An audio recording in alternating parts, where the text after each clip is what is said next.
भावांनी एकमेकांचे असलेले मतभेद बाजूला ठेवत एकत्र येण्याचा निर्णय घेतला दिसतो आहे। आता फक्त दोन्ही बाजूच्या कार्यकर्त्यांना अपेक्षा आहे। दिनेश, तुम्ही असेच आपल्या सोबत राहा। TV9 मराठीवर हे एक्सक्लुझिव्ह फोटो जो आहे तो आपण या ठिकाणी पाहताय। मागे बाळासाहेब ठाकरे यांचा फोटो आहे आणि पुढे हे दोन्ही ठाकरे बंधू उद्धव ठाकरे आणि राज ठाकरे यांनी जे वक्तव्य केलेलं होतं वरळी डोम मधल्या सभेमध्ये की जे कुणालाही जमलं नाही, जे बाळासाहेब ठाकरेंना सुद्धा जमलं नाही, ते फडणवीसांनी करून दाखवलं। आम्हाला दोघांना एकाच मंचावर एकत्र आणलं। तर त्या वक्तव्याची आठवण या क्षणाला होतीये। ही दोन दृश्य आपण या ठिकाणी पाहताय। बाळासाहेब ठाकरे यांचा फोटो मागे आणि पुढे उद्धव ठाकरे आणि राज ठाकरे आहेत। हे दोन्ही ठाकरे बंधू अनेक वर्षांनी म्हणजे मनसे पक्षाची स्थापना केल्यानंतर पहिल्यांदाच उद्धव ठाकरे यांच्या वाढदिवसाच्या निमित्तानं शुभेच्छा देण्यासाठी राज ठाकरे जे आहेत ते मातोश्रीवर आलेले आहेत। ही दोन दृश्य जो आहे तो उभा महाराष्ट्र पाहतोय। पुन्हा एकदा जाऊया, दिनेश दुखंडे आमचे प्रतिनिधी आमच्या सोबत आहेत। दिनेश, ठाकरे ब्रँड बद्दल खूप काही चर्चा झालेली होती। ज्या वेळेला मराठीच्या मुद्द्यावर हे दोन्ही बंधू एकत्र येणार, एकत्र सभा घेणार, मेळावा घेणार अशी चर्चा सुरू झालेली होती, त्यावेळेला भाजपकडून साहजिकच सतत सांगितलं जात होतं की ठाकरे बंधू एकत्र आले तरी काही एक फरक पडणार नाही। मात्र आगामी निवडणुकांच्या दृष्टिकोनातून हा जरी कौटुंबिक क्षण असला तरी आगामी निवडणुकांच्या दृष्टिकोनातून राजकीय चर्चा सुद्धा आता जोर धरू लागल्यात।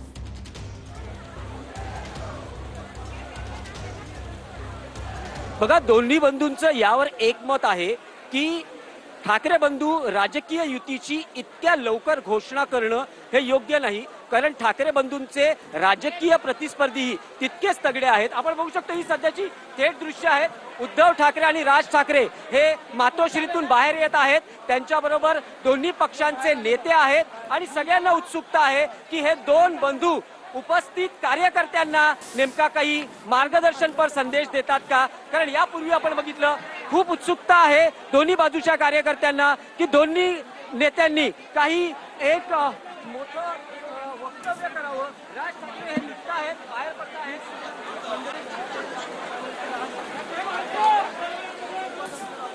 जवळपास 15 ते 20 मिनिटं राज ठाकरे आणि उद्धव ठाकरे यांची मातोश्रीवर ही भेट झालेली आहे आणि यावेळेला मनसेचे आणि शिवसेनेचे नेते सुद्धा त्यांच्या सोबत होते। दोन्ही बंधू जे आहेत राज ठाकरे उद्धव ठाकरे हे आता मातोश्रीमधून बाहेर येत आहेत। मात्र कार्यकर्त्यांची मोठ्या संख्येने उपस्थिती आहे।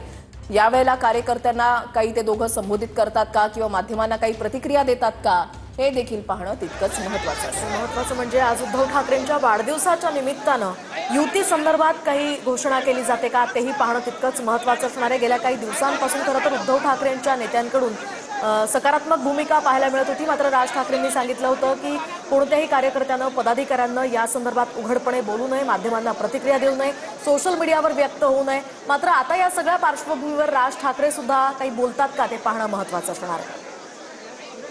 मोहिनी, ज्या वेळेला आपल्या घरी कोणी येतं त्यावेळेला आपल्या घरामधला पाहुणा किंवा आपले नातेवाईक ज्या वेळेला घरातून बाहेर जात असतात त्यावेळेला आपण त्यांना दरवाजापर्यंत सोडण्यासाठी येत असतो आणि तशीच हे दृश्य सुद्धा पाहायला मिळते। ज्या वेळेला मातोश्रीवरून राज ठाकरे हे निघतायत त्यावेळेला उद्धव ठाकरे त्यांना बाहेर सोडण्यासाठी स्वतः या ठिकाणी आलेत आणि बाहेर हा छोटेखानी जो स्टेज बांधण्यात आलेला आहे, व्यासपीठ बांधण्यात आलेला आहे, तर या ठिकाणी कदाचित उद्धव ठाकरे काही बोलू शकतात, कारण कार्यकर्त्यांची मोठ्या संख्येने उपस्थिती आहे आणि या दोन बंधूंची इतक्या वर्षानंतर मातोश्रीवर भेट झालेली आहे। भेट या अनुषंगाने मी म्हणते कारण वाढदिवसाच्या निमित्तानं उद्धव ठाकरे यांना शुभेच्छा देण्यासाठी राज ठाकरे इतक्या वर्षांनी पहिल्यांदाच मातोश्रीवर आलेले आहेत। राज ठाकरे हे आता पुन्हा एकदा आपल्या निवासस्थानाकडे जाण्यासाठी निघतायत। 20 मिनिटांची ही भेट, या भेटीमध्ये नेमकं काय झालं माहिती नाही, मात्र एक आशादायी चित्र जे आहे ते महाराष्ट्राला पाहायला